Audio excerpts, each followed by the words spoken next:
ترکی، چین، ایران، یہ سب ہم یکجا ہوں گے اور یہ سب تمام ہندوستان کو غازیانہ طور پر فتح کریں گے اور پھر ان کو چیوٹیوں کی طرح مسلیں گے اور ان کو روندیں گے.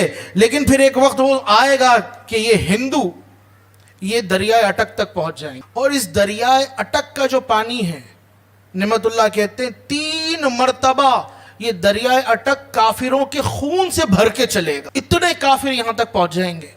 اب یہ کہاں سے پہنچیں گے؟ یا تو یہ کے پی کے راستے پہنچیں گے یا پھر یہ لاہور کے راستے آئیں گے. کہاں سے؟ یا تو لاہور کے راستے آئیں گے یا پھر یہ کے پی کے راستے یہاں تک پہنچیں گے. اور دریائے اٹک کے اوپر اب جو جنگ ہوگی تو 3 مرتبہ وہ دریائے اٹک کافروں کے خون سے بھر کے روانہ ہوگا.